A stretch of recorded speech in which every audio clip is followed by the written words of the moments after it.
Welcome into the SBR Betting Roundtable for Wednesday, July 18th, talking a little MLB, NBA trade, also Pac-12 preview and NFC West preview, along with best bets at the end. Ian Cameron, Jeff Nadeau, Donnie Rightside alongside. So, guys, we got a good show, even though it's All-Star break, jam-packed show. Ian Cameron, lead us off. Follow him on Twitter at Babano, his work at sportsmemo.com. Ian, welcome in. Yeah, it's good to be with you guys. Wednesday Roundtable. It's All-Star break week. This is probably the single deadest sports week of the entire calendar year, but that doesn't mean we're not here giving you another great Wednesday Roundtable show. So good to be with you. Yeah, getting ahead of it on the football season as well.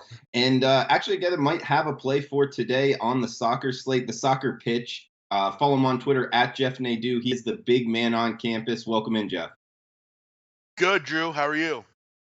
I'm doing good, man. And your partner in crime on the right side of campus. Follow him on Twitter at RightSideVP. His work at DonnieRightside.com. Donnie Right, how you doing today, buddy?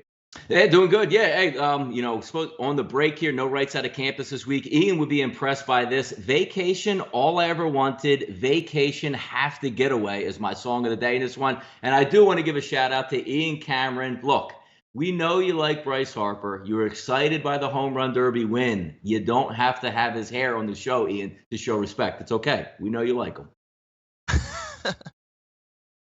Looking good, Ian. Donnie, have you been doing anything? Yeah.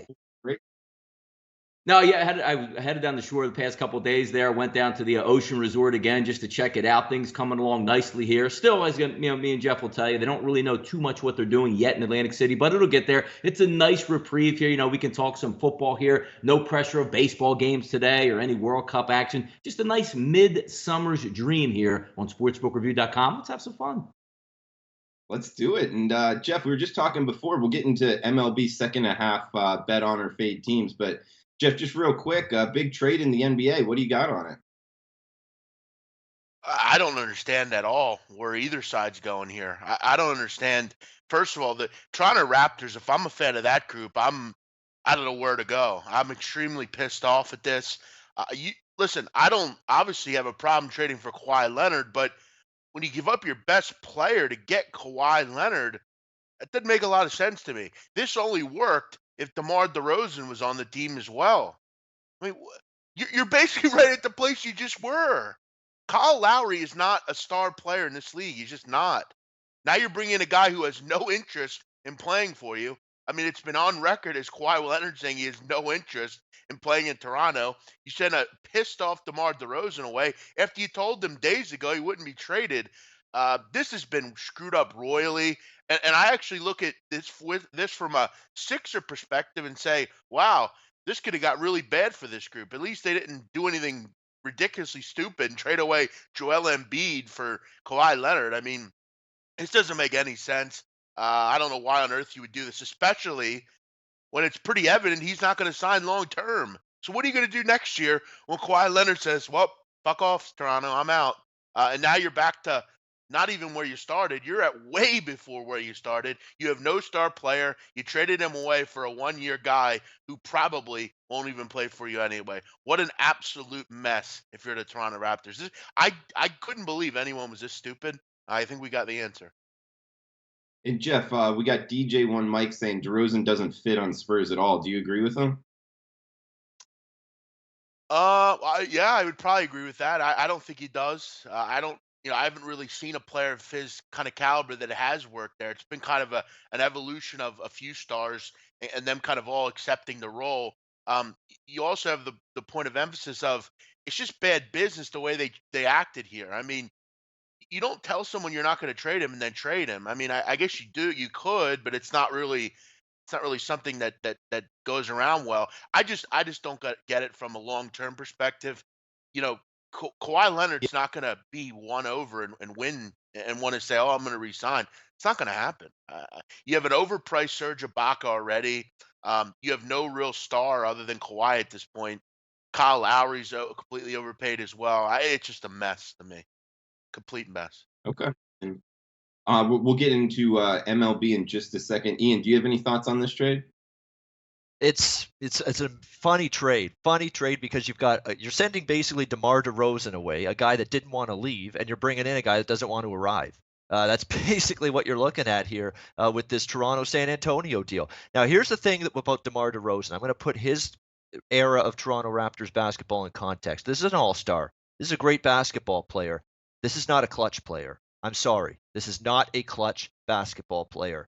In the postseason, in the big spot, I have not seen DeMar DeRozan shine in those moments against big-time teams and big-time players on the other side. You just ask the 2-12 record that they've had the last 3 years against the Cleveland Cavaliers in the playoffs as a testament to that.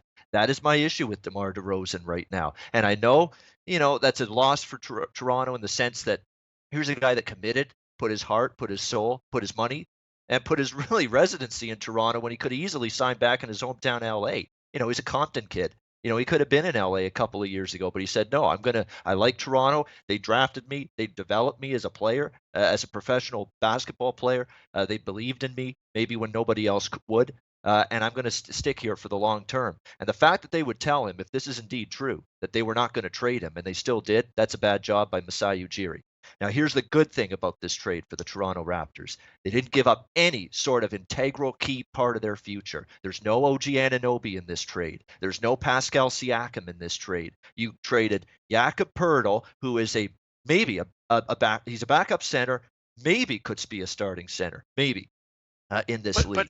So to me, Ian, Anunoby doesn't work unless he has shooters around him. Anunoby's a complete liability on offense. He's not. Well, that's why you got Danny Green in this trade. You're going to hope Danny Green. Yeah, can be well, for the Toronto Raptors. He came the other way. One thing about Danny Green, this guy's as streaky as it gets. He can have 1 for 12 games from the field. We've seen it time and time again here with the San Antonio Spurs that he's a streak shooter. But you put him now in this situation with Toronto. You team him up there with Lowry. Let's see what happens. Kawhi. Now listen. The injury situation, is he a malcontent? Is he going to try to sit out next year like he did with San Antonio and try his best not to play? That's a concern. You're just going to have to hope and pray as a Raptor fan to endorse this deal that you did your due diligence. You think this guy's going to healthy. You think this guy's going to play, and you're hoping that you really crossed your T's and dotted your I's in terms of getting this done and checking all of those little things before you signed off on this trade.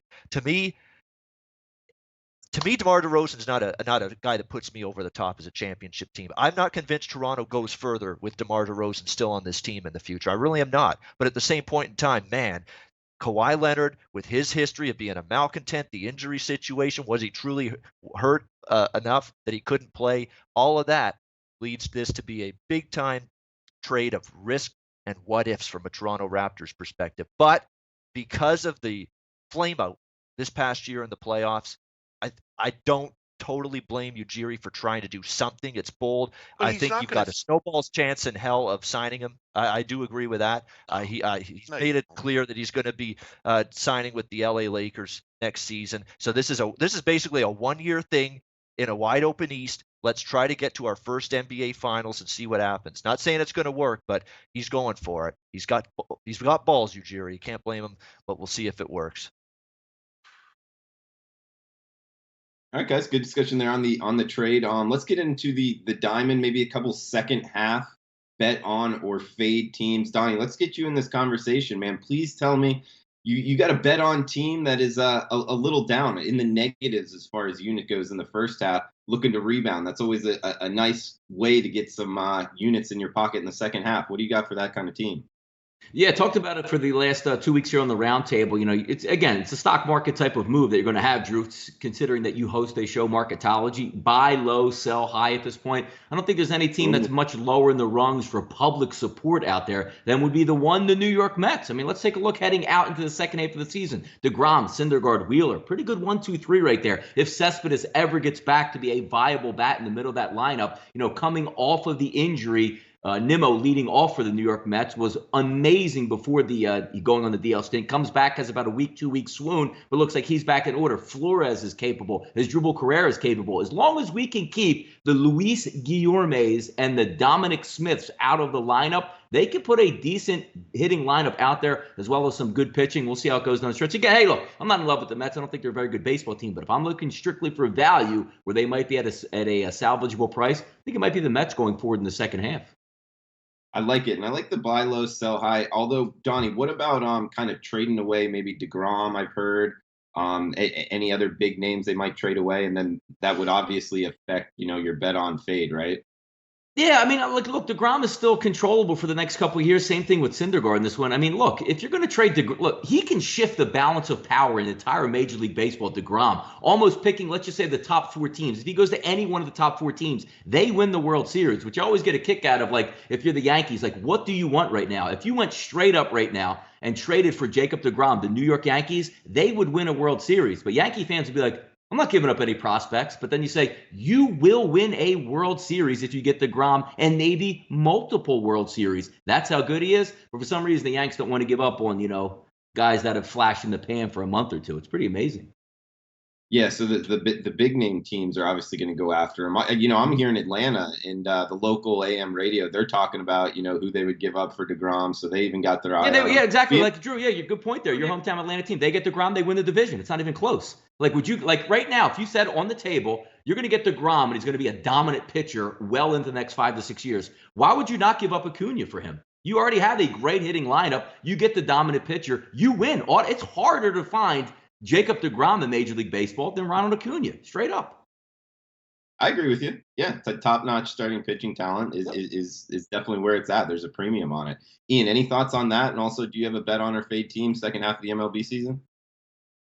Yeah, I mean, it's in terms of a bet on team that I'm going to be looking at, and it's a team that I've been looking at and cashing in with a little bit the last week to 2 weeks prior to the All-Star break.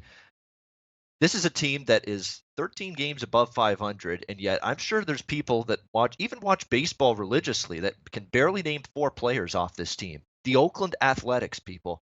You talk about a team that is being completely slept on right now. It's the Oakland Athletics.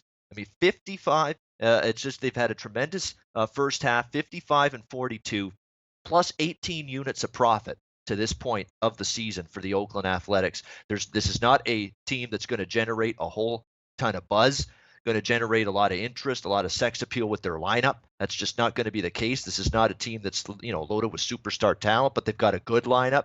The Jed Lowrys of the world, the Stephen Piscotty's, Marcus Simeon's had a great year, Matt Chapman, Chris Davis, Matt Olson. There are a ton of guys that have pretty good averages here for this Oakland team. The starting rotation, is not really a who's who of big time ace level pitchers, but collectively they've been solid enough. And the thing that I like too is Oakland's shown a bullpen that's been able to get outs in the latter stages of games. And the thing that I like about Oakland is they're 13 games above 500. There's still going to be that belief that, hey, if we get hot, we go on a run here in the second half of the season, maybe we can still slip in there as a wild card team. We're not going to. We still think we got a shot here. Oakland, to me, has been an undervalued commodity all season long, particularly of late. Remember, they went into Houston in a series and just laid waste to the Astros recently. I like that Oakland team a lot. I think they were undervalued going into the break. I think they might still be undervalued coming out of the break. Because look, Houston and Seattle ahead of them in that division. They haven't made as money for their backers the way Oakland has.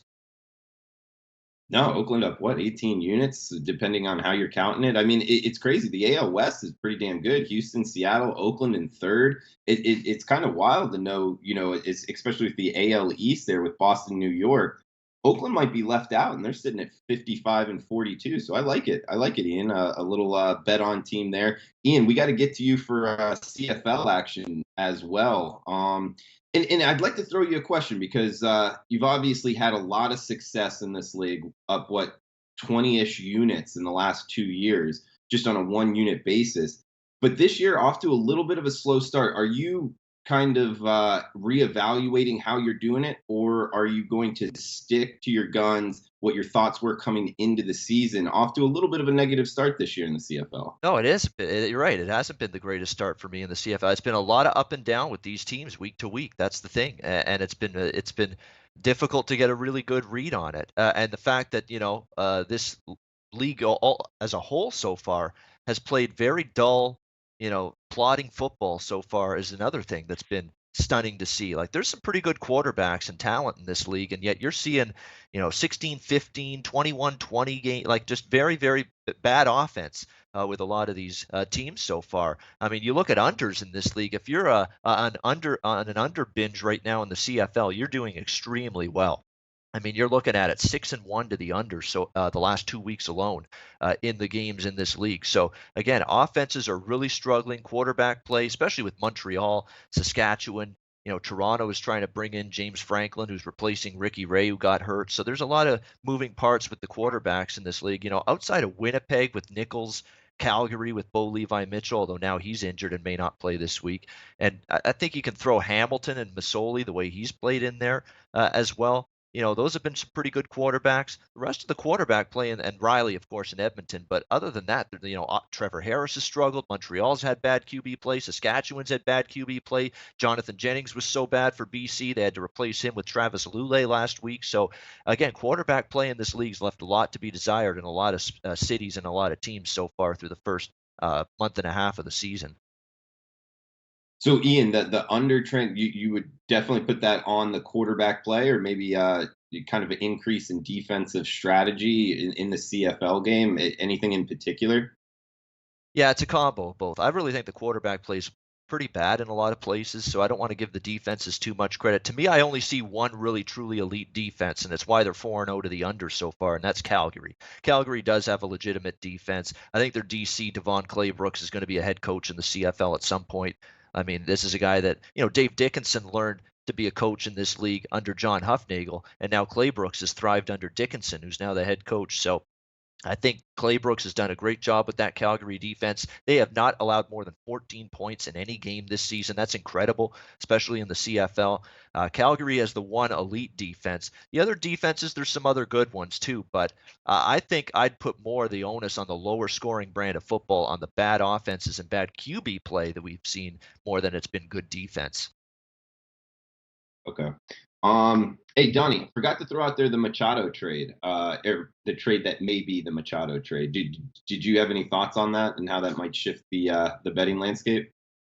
Yeah, no, I mean, I don't know how much it changes shifting the betting landscape, where if the Phillies had gotten them, I think you might have gave them a couple bonus points there for the second part of the season, because it's exactly what the Philadelphia Phillies needed. But heading out to the Dodgers, I'm not so sure it changes the landscape all that much. I mean, the team didn't really need another bat in the lineup. It's a nice extra to have with Manny Machado, but just overall from a perspective, if you're looking free agency-wise, I'm actually happy, as a fan's perspective, being a Phillies fan, I would have loved to see Machado come here, Friday morning and suit up and play baseball for the rest of the year for the Phillies, because I'm a fan. But overall, the good thing about baseball is it's not overall cliquey out there. And what I mean by that is, LeBron's going to play with his friends and take less money. The good thing about the union in Major League Baseball, the guy who pays the most gets the player. If the Tampa Bay Rays forked up $330 million and the Dodgers only forked up $320, he would be a Tampa Bay Ray, because that's where they force you to keep that level of income coming in for the next guys behind you. So from a Phillies perspective, they're going to get either a Harper, a Trout, or a Machado over the next 2 to 3 years here. They'll get one of those guys. And why give up prospects when you can just wait?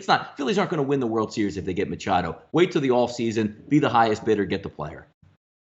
All right, good stuff. Guys, if you're liking the content, please give us a thumbs up. Let us know what you want to hear in the live chat as we're getting into college football and then the NFL, doing a little NFL NFC West preview. Big man, you've been a little quiet, man. We got to get you in here. Let's talk a little college football. Pac-12, I know you like Washington. Anybody else you're looking to kind of bet on, maybe make some units outside of the Washington Huskies this year in the Pac-12? Yeah, I definitely would have two that I'm looking at. Oregon being one of them. This Oregon team, obviously, they're no stranger to winning football games. But over the last couple of years, they've been a bit stale as far as kind of what they've done. They brought in a new defensive coordinator, though, last year. I know Ian and I have talked about that. Jim Leavitt, who I think is really going to kind of get his guys in place and improve this defense considerably. They already have a high-level quarterback in Justin Herbert. If he could stay healthy, I think the main problem that they've had over the last couple of years is defensively. I think they're starting to fix that a little bit with Jim Leavitt there. Another team that I definitely have in mind, there's a lot of teams I like in this conference. I like Cal. I think Cal's going to cover a lot of numbers this year. I think defensively they're really improved. Justin Wilcox has done a hell of a job there in just 1 year. They have a capable, competent quarterback in Ross Bowers. They have some decent skill position players. They might have the deepest receiving core in the Pac-12. I think Cal's a team that is going to cover some numbers. They're not going to win this conference or be a huge threat, but I think overall, I think they're going to cover some football games. We talked about Arizona, you and I, Drew, and listen, I'm also going to tell you, don't sleep on Arizona State. A lot of people will clown that hiring of Herm Edwards. I wouldn't clown it at all. You need to be a leader of men in college football. Keep in mind, if you can hire the right coordinators, you can do a fine job. Look for Herm Edwards to be a better coach than people think. He's a good motivator. I think he can get those kids to kind of buy into what they're doing there. And Manny Wilkins might be a bit of a surprise there, him and N'Keal Harry. So keep an eye on them. But it's Washington's conference to have this year. All right, big man. And Johan's writing me saying, can you get off and then call back on because your internet, something's up with it. So it should be fine once you do that. But do you hear it correctly? Ian, a little bit. It's a little muffled, but yeah. If you just get off and hop back on, we should be good. Ian, let's get you in here as well. Pac-12, 1-8 in bowl games. Off camera, you were saying kind of maybe one of the worst conferences last year. What are your overall thoughts on the Pac-12?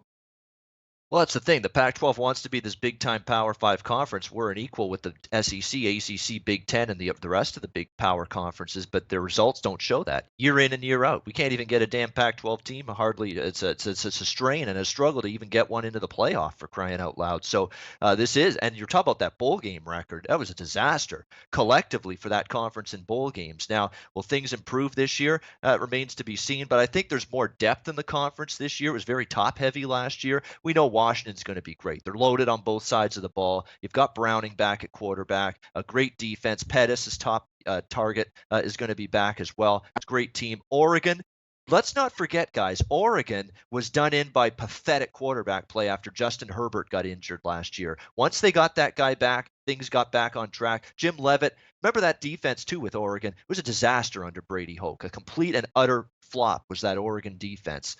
Jim Leavitt turned it around. They were a much better defensive team, and I like Oregon quite a bit coming into the season. Arizona with Khalil Tate, going to be good. You know, Sumlin comes over now, head coach of the Arizona Wildcats. They're going to be able to put up points, but I think their defense has improved. So I think Arizona is going to have some point spread potential. I can't see it, though, with Arizona State, the other team in that state. Herm Edwards hasn't coached college football in 30 years. Hasn't been on a college sideline in 30 years. You know, now if you want to hire a guy with nice little press conferences and, you know, we play to win the game and, you know, put your name on it and all that funny stuff, you hire Herm Edwards. You want a guy that you can connect to kids, that understands the college game the way it's played in 2018. You don't hire Herm Edwards. That's all there is to it. I have trouble believing in Arizona State because of that. Manny Wilkins, the quarterback, I'm not sold on him either. Arrow pointing down for me on them. The thing that I like in this conference, the one game to game, week to week betting strategy that I like in the Pac-12 going into it is the Stanford Cardinal to go over the total in their games.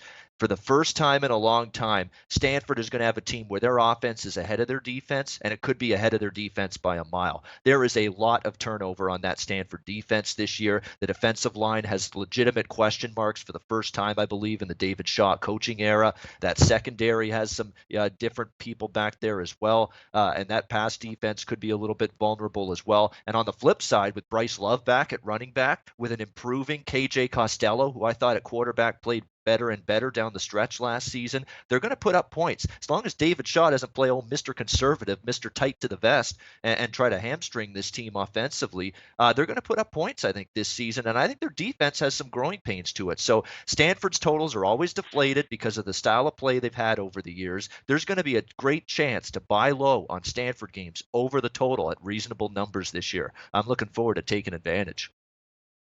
And Ian, just to come right back at you with the buy low statement, like Matt Lawrence is saying in the chat box, you do play to win the game. A lot of people are kind of not liking the Herm Edwards hire. Could this be a buy low opportunity on Arizona State? We'll have to see how it starts out. That's the thing. I mean, this guy's breaking in, new coaching staff, new offense, new defense with a team that I think last year was okay, was not great. He's got a lot of work ahead of him. And like I say, this guy hasn't been on a college sideline since 1989. Well, Herm Edwards, you're going to find out very quickly. A lot has changed in college football in 30 years, especially the way these teams play. It's a spread offense, spread attack heavy college football. Everybody loves spread offenses. Everybody loves now going fast, up tempo.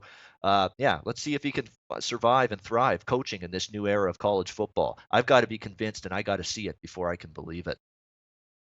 Donnie, no, you know the Pac-12 really well. What are your thoughts on betting the Pac-12 this year, man? Yeah, I want to chime in on this whole Arizona State, and I'm not even going to say we're going to look ahead and see and wait. I'm just going to call it a fiasco from the beginning. I mean, look, if you're going to work on my Commodore 64 computer, back in 1984 as Herm Edwards, it seems like that's how long ago he's been since a college coach. I don't want you working on my Mac Pro, and if you're going to use a rotary phone or maybe, a string with 2 tin cans on the end, I don't want you working on cell phones at this point. Look, I like Herm Edwards. I think it was hilarious on ESPN. I didn't even care about the breakdowns of his game. I just like, his whole monikers up there and, don't be out late at night, that father figure up there. And he's genuinely a good guy. But in this high stakes game of college football, especially when you're in the state of Arizona, you say, you know what? Who do you have to beat? Who do you have to recruit against? He's going to go up against Kevin Sumlin that can sell the sizzle of the steak right off of the grill. He's going to get out-recruited in his own state. And also, you're looking from a guy that's not used to this up-tempo, run and shoot, get after it fast. He's probably going to want to say, quote-unquote, I want to play good defense and keep control of the football. It's not going to work these days. I mean, it's only going to be a matter of time. He still has some decent players to work with now, but I think over the next 2 to 3 years when he's going to get out-recruited in his own state, the gas is going to turn up on him. I think it was one of the more disastrous, awful hires I've seen maybe in the last 5 to 10 years in college football. It made absolutely no sense whatsoever to bring him back and make him a college football head coach. So we'll see how that one plays out. But getting back to the teams in the Pac-12, I like obviously, the usual suspects out there. Washington, love the head coach, love the quarterback, love the running back. They're going to be able to turn up the heat. The one interesting team I want to look at this year is USC, similar to back in the old Hurricane teams, those Alabama teams. It doesn't matter who's coming back. They just reload. There's a 5-star guy waiting behind the guy who just went to the NFL. But the interesting thing is going to be that tough schedule over the first 3 weeks of the season and breaking in a new quarterback. I want to see how they do in that aspect, but I think everybody's right on point there. Arizona's going to be a fun team to bet and a fun team to bet on the over at this point. A little sneaky sleeper team just because I like the way their foundation is built, the way they coach, the way they play, and have a home field advantage. Those Utah Utes up there, good solid quarterback that's mobile, very good running game, and we know they bring defense out there. It should be a lot of fun. That's my sneaky team, that Utah Ute squad. Yeah, I like the Utes too. Do you think they can win the South? I mean, it's USC, Arizona, Utah. You would pick USC, Donnie? I mean, I don't know if you see, I'm going to downgrade because I'm, of that old school function that says, look, man, you give me a quarterback that's been in the system, that's performed on the field, and he's not scared going up, at Notre Dame or at Texas, whatever that early schedule is. I might be more prone to take them. But in that wait and see approach, man, it's hard in college football. I mean, they're still young kids, especially coming as freshmen or redshirt freshmen, 18, 19 years old, saying step into this environment against a good football team. I'm always the wait and see approach. I think Utah can come up and sneak there. I think Arizona is going to, and again, they're depending on their quarterback. He's a running quarterback. He's going to be taking hits this year. How's he going to hold up through his second year of going through the ringer in that aspect? But, just looking at Utah, the way they like to play close to the vest, keep it running on the ground. They're almost like Stanford, of the opposite side at this point, the way they want to play and the way they want to control the game. So I'm looking forward to that team, but I am looking forward to Arizona playing some good football this year. Yeah, and Donnie, you bring up Utah. I like them as well. They're losing a lot off their defensive line, which scares me, but they've been able to produce defensive linemen in the past, so they should be able to kind of reload there. Are you viewing it the same way?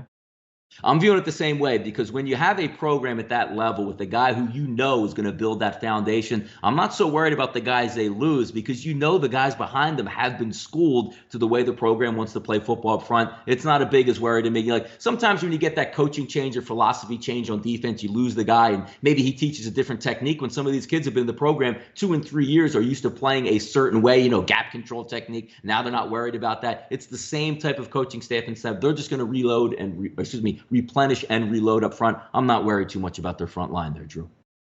Okay. And Ian, let's come back at you. We got Washington State.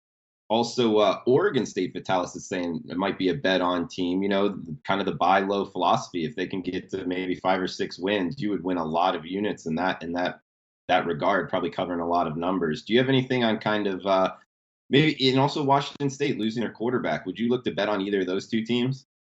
Yeah, losing their quarterbacks, and then there's the passing of the other kid in the tragedy. Terrible. what happened there with that. But yeah, Washington State now scrambling to find a quarterback. It's gonna be a tough year, I think, for Mike Leach and that Washington State Cougars team. Definitely, I see them really falling, like really falling. I mean, Luke Falk, you could say he had some flaws. You can question whether he's ever going to get a significant look at the NFL level, but at college, he was a very good quarterback for that Washington State team. Losing him's tough. And then you had your backup, who actually got the some playing time last year, significant playing time for Washington State. He passes away tragically, and now you're wondering where you're going to go defensively. I don't know if their defense has improved under Leach. Don't get me wrong, but I don't know if it's improved enough to make up for just such a glaring hole now that this program faces at quarterback coming into the new season. You talked about Oregon State. It's funny, they've got a coach there that played quarterback there now. That played quarterback at Oregon State. It was actually under Mike Riley, who is the head coach. And now Mike Riley's his assistant now with Oregon State. Mike Riley, of course, was fired at Nebraska. So, it's a very interesting situation there. Oregon State, though, I think there could be point spread value. I just don't know if it's going to result in straight up wins for this team, because they've just got such a huge, huge gap to close between them and the rest of the conference. Chip Kelly with UCLA, what are we going to see out of them? We know they're going to go fast with that offense with Chip Kelly there at the helm. It could take maybe into year 2 before we see that team really improve, but you never know. We know Chip Kelly couldn't do it at Philadelphia. Big man and Donnie can attest to that. NFL was a big flop for him, but we know at the college level, Chip Kelly knows what he's doing. And I'm going to mention Cal, because nobody's going to talk about Cal. And this is a team I've circled right away again this season as a bet on team. I mean, Justin Wilcox did a phenomenal job. He took over a complete shit show from the Sonny Dykes era, completely. There was nothing to like about Cal after Sonny Dykes was fired. And this young coach with a bright mind, with an energetic, enthusiastic attitude, Justin Wilcox, he did a phenomenal job last year, I thought. 5-7 straight up, but they were a point spread winner. So many of their losses were by 7 points or less. They battled USC. They battled some of the top teams in the Pac-12 that they played, even though they came up just short. They've got their quarterback returning. They've got some skill position talent. I definitely like the defense that was stingy. Tim DeRuyter did a really good job, the defensive coordinator for Cal last year. The secondary has all 4 starters back. That pass defense is going to be tough to throw on them. California Golden Bears, hardly going to get talked about, but man, under the radar ATS sleeper, in my opinion, just like they were last year. All right, and talking about California Golden Bears, BMOC back with us. Do you have any closing thoughts on the Pac-12 before we get to the NFL? Is BMOC not with us? Christ. Yeah, I'm here. No, you're good. Fucking great. All right, go ahead. We got him. All right. Yeah, Oregon State is a horrendous football team. I mean, just disgusting team. If you bet on them, burn your money. Just give it to me. I'll take it instead. Give me your money, or take it, put it in that fire pit, and burn it. The only guy on this football team that had any sort of talent last year was Ryan Knoll. Ryan Knoll is gone. He's in the NFL. And look, coming in, they're not getting any recruits that blow you away either. They have no quarterback. Defensively, they're a mess. Oregon State is a hideous football team. They're probably about as bad as they were last year. At least they had Knoll last year, and that was able to account for 1 win. But this is a complete bet against team. If you bet against them every week, you'll make money. As far as closing out, one thing I do want to say on Washington State, obviously Tracy Claeys coming in is a very good hire on the defensive side of the ball. I think he's a great coordinator. I wouldn't have him as my head coach, but he's a great coordinator. They're grabbing a quarterback, and I know Donnie, and if you follow anything East Carolina football, Gardner Minshew, he was a quarterback there. He's coming in hopefully to be the starting quarterback. That's exactly the kind of quarterback you want in Mike Leach's offense. A guy that can wing it, throw it down the field, complete those short passes, do kind of everything. Minshew is the guy. If he can win the starting job, I wouldn't necessarily sleep on them, because we know they're going to have pretty good receivers and a pretty good running game. It's can Claeys kind of keep that defense rolling after Grinch leaves. You lose Hercules Mataafa and guys like that. They're not going to be as relevant as they have been, but with Minshew, they could be quite decent. So he's ready to go. Transfer rules and everything to start the season. BMOC.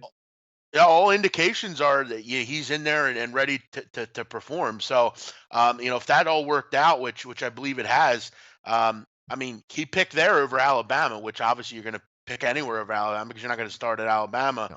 No. Yeah, I like the decision. I think him makes him a pretty decent team all of a sudden with, obviously the tragic passing of Helinski. But yeah, I think the Pac-12 is super interesting. I mean, there's so many good teams. There's so many interesting teams. I was listening while I was kind of in having some computer problems. I'm just totally on the other side with Herm Edwards over these guys, but I guess we'll see what happens long term. But it's going to be a fun year in Pac-12. Yeah, I can't wait to watch Herm Edwards press conferences, stuff like that, behind the scenes stuff. And yeah, Pac-12 late night, always fun to watch. Cap off your Saturday, guys. We got to get to the professional football and to the NFC out west. We got let's start off at the top here. The LA Rams, formerly the St. Louis Rams, 11-5 last year, 9-7 ATS, a big over team, 11-5 to the over. Good quarterback play last year. Donnie, Mr. NFL, what are your thoughts on betting the LA Rams and overall NFC West betting this year? Yeah, it wasn't high on the Rams to start the season yesterday, but I think as the season went along, they weighed the absolute home run grand slam higher with their head football coach, turned a quarterback who looked like he was dead in the water his rookie year, maybe even be a bust, and Jared Goff into a fluid, very good quarterback in his second year. Taking a look at the Rams, and again, it's about scheduling. I love to look at scheduling. How's the team going to match up, get out of the gate? Let's take a look at their first 4 games. At Oakland, I think we can agree, like, hey, look, you're going to play in the black hole. It's going to be an interesting environment. But to me, overall, coaching change out in Oakland versus a team that's set and ready to win, I would give them the advantage. Arizona at home, the Chargers at home, and Minnesota at home on a Thursday night. They can race out to a nice lead. The only interesting thing that everybody's talking about is obviously Brandon Cooks getting the big deal yesterday. How are you going to pay Aaron Donald? You don't have to worry about that this year. Forget about it. Don't worry how they're going to pay Sammy Watkins, Watkins left, or Aaron Donald, or their cornerbacks. Focus on the here and now at this point. This is a really, really good football team, and one of the formidable challenges to the Philadelphia Eagles and the Minnesota Vikings in the reign in the NFC. I'm looking forward to it. They're clear cut to me, the number 1 team out west here. It's just a matter of, again, in the NFL, can we all stay healthy throughout the rest of the season? But this team is loaded for bear, ready to go, and they're going to be good. There's going to be no buyback and say, oh, I'm going to fade them just because they were really good last year. This team's really good.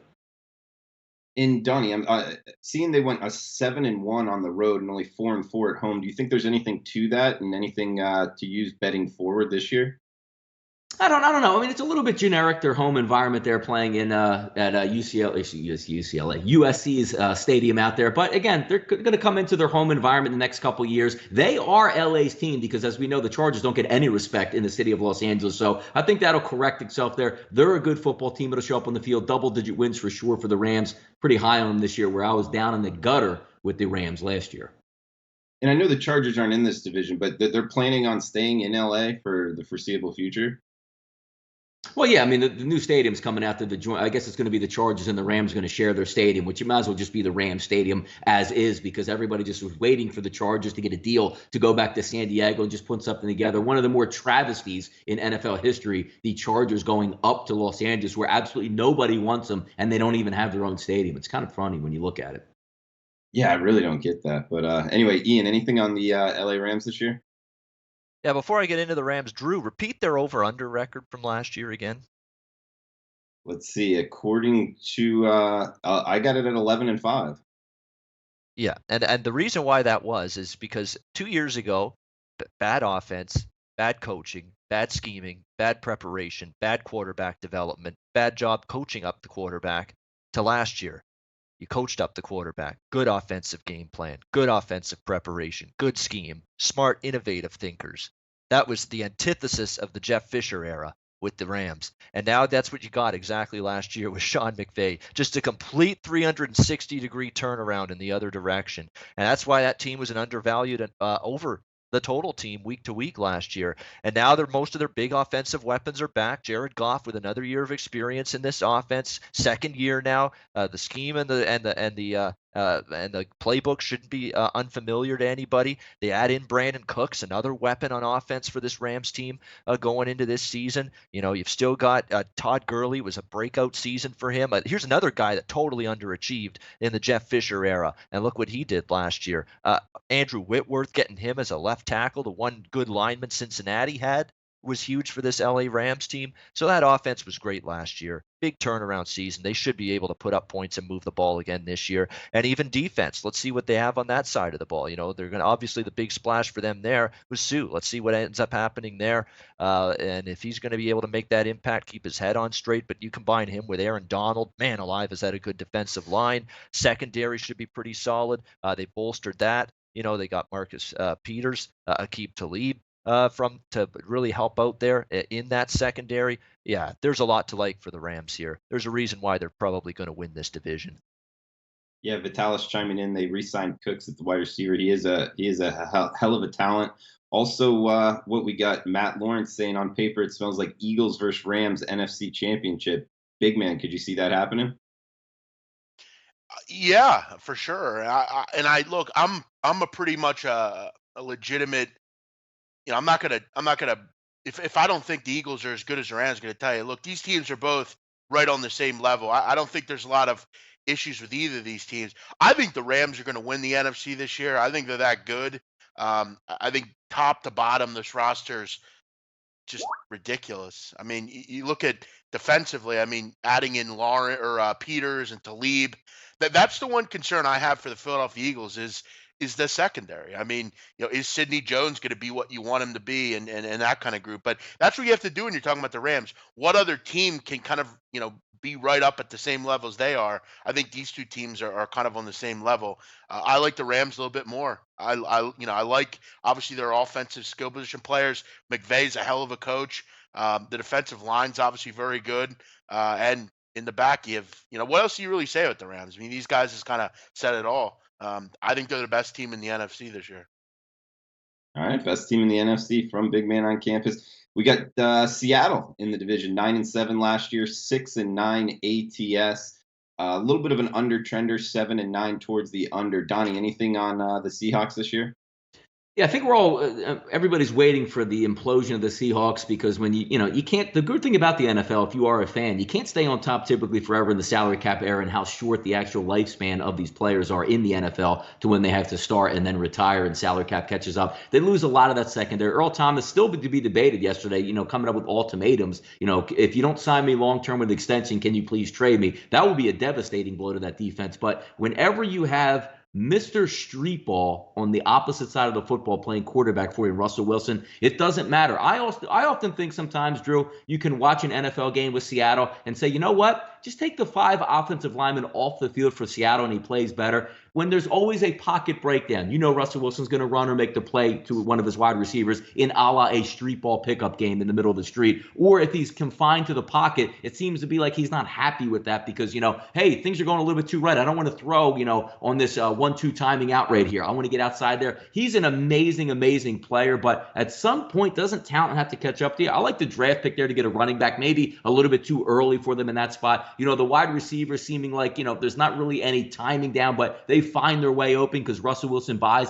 an extra 2 to 3 seconds. Eventually, that offensive line is going to catch up to you. And if you are a running quarterback in the NFL or a mobile one, a la Carson Wentz or Watson down in Houston, it usually catches up to you with an injury. Heck, even Aaron Rodgers, who doesn't like to run the football that much, but he's always making plays to extend time out of the pocket. He gets hurt. If something ever would go wrong with Russell Wilson, it would be an ugly scenario, a 2-14 scenario for the Seahawks. But as long as they have Russell Wilson, they're going to be a viable opponent. And also, look, one of the best home field advantages in football, even if your defense isn't up to par, that crowd will make sure third down is hellish up there. It's always a tricky handicap, will the quarterback get injured or not, being a running threat? But sure. Interesting handicap anyway. Ian, anything on the Seahawks this year in the NFC West? Yeah, that's a great point about pray to God that Russell Wilson doesn't get injured because, gosh, this team is just in a disastrous state if that ever happens. I mean, where's the skill position talent on this team? Like, what are we doing here with this group from a skill position standpoint? I mean, I know they drafted Rashad Penny. They have high hopes for him. He's a great running back at San Diego State, but there's questions about whether he's going to be a big-time NFL running back. And behind them, there's legitimately not much at the running back spot. Wide receiver, Doug Baldwin, and a bunch of question marks. That's the way I phrase it. Tyler Lockett, I mean, I hit or miss for me. Ed Dixon's your starting tight end, or could be coming into this season. My goodness, I mean, where's the skill position talent on this group? It could be trouble in terms of finding guys to make plays down the field or running the football. for Russell Wilson in this Seattle offense. You know, the defense is going through transition. It's sort of a changing of the old guard. I know Earl Thomas and Cam Chancellor are still there in the secondary, no question, but Richard Sherman gone. That defensive line up front should be solid, but they're going to have to get after opposing quarterbacks because we saw that Seattle secondary. You could throw against them a little bit last season. I think you can throw against them again this season. That pass rush is going to have to come through for Seattle, and if it does not, they're going to be giving up more points than a lot of fans there, than the 12th man is accustomed to there in the Pacific Northwest. All right, BMOC, anything on the Seahawks this year? Yeah, I'll make it short and sweet. I don't got much on them. Look, I do like the Penny pickup. It was a bit early for my liking, but look, I mean, this is a team that really struggled to run the ball over the last few years. That will give you an added dimension. You signed Brandon Marshall. I mean, is Brandon Marshall playing on every team at this point? Seems like this guy's on a different team every year. You got a little bolstered up there. Defensively, they've been losing a lot. With the other two teams, the Niners and the LA Rams, I'm a bit more mum. With Russell Wilson, they're always a threat, but I don't think they're going to win anything with this roster. So yeah, we'll move on, and I'll move on to the next team. Okay, well, BMOC, let's get after it. Arizona 8-8 last year, didn't manage to score 300 total points through the 16 games. 6-10 towards the under, 6-9 ATS. You got anything on the Cardinals? Yeah, I was hoping you'd come to me on the 49ers. That's my squad right there. But yeah, as far as this group, I got to tell you, this is probably, to me, one of the best divisions we all know it's one of the best divisions of football. I think Arizona's pretty damn good. I think defensively they're very good. I mean, you bolstered that over the last couple of years with guys like Budda Baker and Hassan Reddick and just all these different really high-level players. Listen, Josh Rosen, I think, is the best quarterback in the draft. Can he go in and be that starter over Sam Bradford? I think he can. I like Christian Kirk to be kind of that speedy burner to go along with Larry Fitzgerald in the last couple of years that he has. But there's still some question marks. I know. I think Ricky Seals-Jones just got arrested. Chandler Jones has had his issues. Hopefully they could just keep their head on straight. They still have Patrick Peterson. You do lose Tyrann Mathieu, which is interesting, but you kind of already had someone waiting in the wings in Baker. I think this is probably a, 8-win team probably. I don't know if they're a playoff team just yet, but watch out when Rosen gets going. If they can add a big-time receiver next year, you're going to get David Johnson back, which a lot of people forget about, who he was one of the better running backs before he was injured. This could be a sneaky football team. I like them. And big man, you bring up Sam Bradford. Do you think he's a decent quarterback at the NFL level?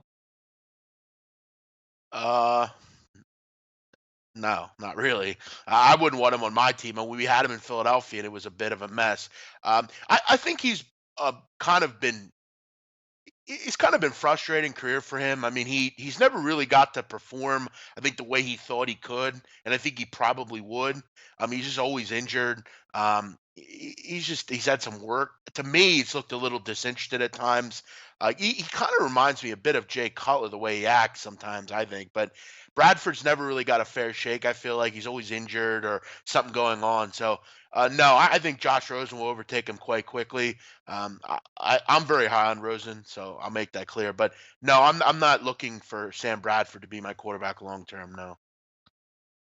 Yeah, I don't see that comparison. I think Bradford kind of has a little bit better attitude than Cutler, but anyway. Well, I'm not saying it's the same attitude. I'm just for some reason I feel like he seems. I know in Philly he seems like disinterested, or I don't know what is. Maybe that's just what he looks like. I don't know, but I don't know. He seems like he's all over the place sometimes. I don't know. All right, fair enough. Donnie, what about you? Anything on the Cardinals this year?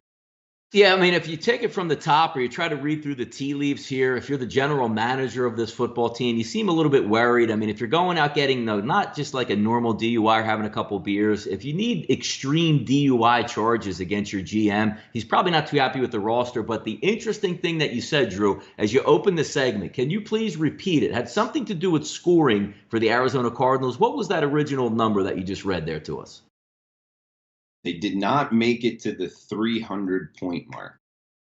Now, most people would say that when you have probably the best running back in the NFL and he gets hurt game one and you don't even make it to the 300-point mark, some people will still out there tell you that it doesn't matter if you're the best running back in the league. If you get hurt, it makes no difference on your team whatsoever or how your offense operates there, which I like to prove the counterpoint there. To me, it's always better to have the best player in the league at that position play for your football team than sit out. But I guess maybe analytics say if he's a really good running back, he might quote unquote hurt the passing game. I don't know where you get from that, but having David Johnson back, which again, Jeff is right, out of sight, out of mind. This guy is an absolute avalanche at the running back position. How do you want to break in a young rookie quarterback, Jeff? Hand the football to him. Oh my goodness, it's 3rd and 3 and the blitz is coming. He picks up a blitz, rolls out into the flat, you throw him the ball and he runs for 25 yards. If he comes back and is healthy, which he should be from the wrist injury last year, that's going to play a big dividend. But in this division here, the Rams are going to be sitting up top. What do you have to prove here? You're paying Sam, what's Bradford getting, like $20 million this year? I'm pretty sure that, the Arizona Cardinals might not just say, hey, take a step back and be a $20 million quarterback from the bench while the rookie plays. They're going to have to figure that out. But as to me, I'm always more interested in let the young kid play, take his lumps early on. You'll be better for it in the future at this point. I'm not a big buyer in Arizona. And again, just getting back to the point, if my GM is so worried about the team that he needs an extreme DUI to deal with it, they're in trouble. Okay. Ian, anything real quick on Arizona Cardinals? Yeah, real quick. I think there's a little bit more of an upside for them than Seattle in this division going into this season because, the Bradford is capable. I mean, I'm not saying he's great, but he's capable if he stays healthy. And if he struggles, you get Josh Rosen in there, who I think, like Big Man said, I've got a lot of high hopes for Josh Rosen. I think he's going to end up being a very, very good NFL quarterback, and you might see him in games as early this season. You've got, as Donnie said, David Johnson back at running back to help that offense along. We saw what Arizona's offense was without him back there in the backfield. It was a disaster for most of last season. Of course, Carson Palmer, thankfully gone. Retired. It had to happen. It was the father time had struck midnight on him. It's time to move on. They're doing that. So I think Arizona could be better than Seattle. So interesting to see how they get out of the gate. That's going to be key for them. Hashtag running backs don't matter in the NFL. Good one, Donnie. Hey, let's get to the last team here in the NFC West. We got San Francisco, big man on campus's squad. 6-10 last year. ATS 9-7, made a little bit of money. 8-8 over under. Big man, start us off, man. How's your team looking? Well, again, I mean, I am an Eagle fan, but I'm an honorary 49er fan. Listen, Jimmy, if you ever get rid of your wife, give me a call. Okay, I'm interested. You're probably the only man I'd ever be interested in. Give me Jimmy G. I love the kid. He is an absolute.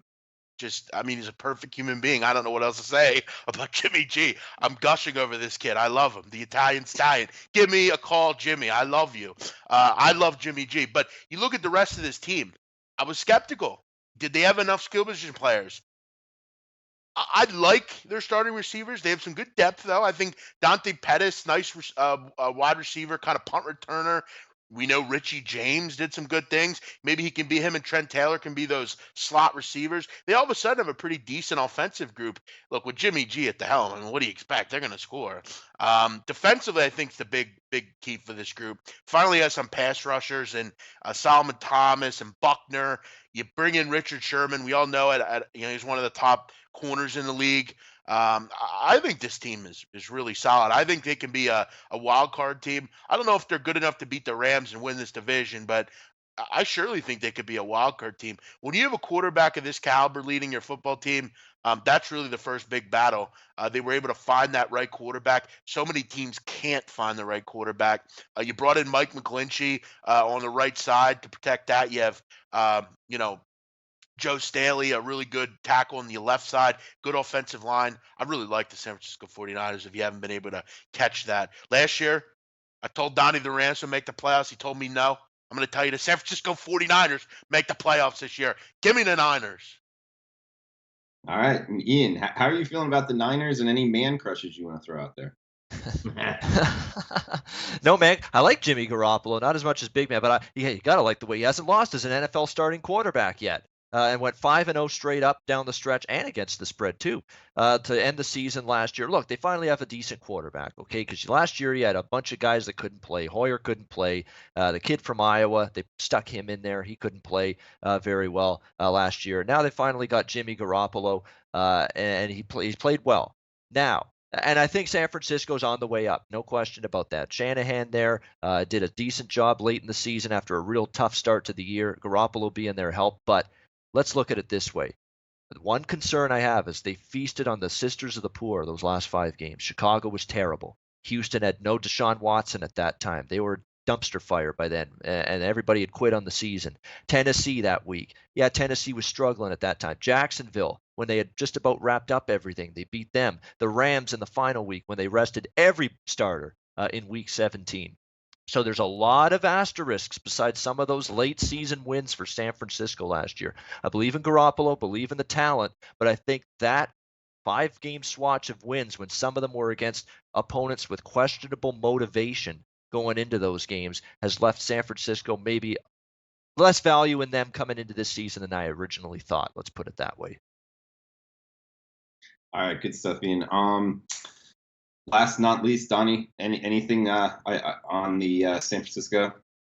Yeah, keep it quick on this one. And again, look, I like the head coach of the football team, love the quarterback of this football team, but Ian hits the nail on the head. The last 5 games, man, that was a lot of, schemes where you didn't have a lot of stuff on paper or on video that you could take a look at. And again, you were playing, Chicago. He talks about a bad football team going with Houston. I mean, it's still hard to win football games on the road, don't get me wrong, but without Deshaun Watson, the last 2 games there with Jacksonville, who was already in a look-ahead game with Tennessee, I believe, the following week. And then you had the LA Rams, who sat everybody, which brings me back to my week 17 points there. Maybe I should sit out all 16 weeks this year and just wait for week 17. The easiest day of the year to bet, single sport in any sport across the globe. You literally have point spreads shifting 7 to 8 points, a la that Jimmy G Los Angeles Rams game. But I am a buyer on them. The only problem that I have is what you see is in the scheduling, because I like when a team finishes the season hot and likes to start the season hot again. At Minnesota, you get Detroit at home, which is okay. Then you go to a tough spot in Kansas City. You play at the Chargers, Arizona, at Green Bay Monday night, the Rams, then at Arizona. That's a tough start for this team. Now you're going to see what they're really about to open up. But the future's bright for San Francisco. Just think maybe a year ahead of their arrival. All right. He's Donnie Rightside. Follow him on Twitter at RightsideVP. Ian Cameron, follow him on Twitter at Babano. Jeff Nadeau, follow him on Twitter at Jeff Nadeau. Jeff, did you want to throw out a best bet for this week for the watchers? Sure. We'll go to Champions League qualifying today. We're in the second leg. We're going to go to Glasgow, Scotland, Celtic Football Club. Celtic. Let's rock with Celtic today. -2.5 against Ala Hashkert. Ala Hashkert is in Armenia. If you're on Jeopardy tonight, Armenia.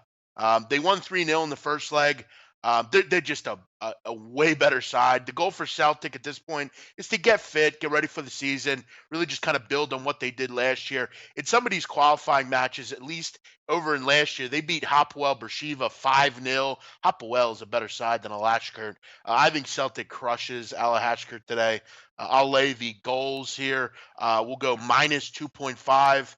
What do we have on a price on that? We'll look at round 125. You got to lay there. They should win 4 or 5-0. Traveling from Armenia over to Glasgow, not easy to do when you're a side of Alashkert's quality. We'll go with them. Also, if you have any other interest, this is not a play of the day, but there is a friendly I have my eye on. Everton in the Premier League against Bury United. Everton should crush Bury United. Everton's a team last week, Drew, that won 22-0 in one of their friendlies. No, that's not a misprint. They won 22-0. 3 players had hat tricks. It was an absolute fucking shit fest. They should not do that today. They'll probably win 7 or 8-0, but Everton should get the job done. For my play of the day, though, Premier League or Champions League, Celtic -2.5 against Ala Hashkert.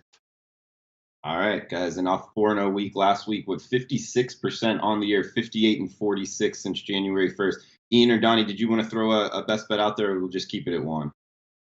I'll throw a quick one out here, an unofficial best bet out there. The British Open's going to tee it up this week, and if anybody's betting Tiger Woods, you should be investigated immediately by the FBI, maybe barred from the country. So if there's an unofficial play for Donnie Rightside, Tiger Woods to not win this tournament, thank me later.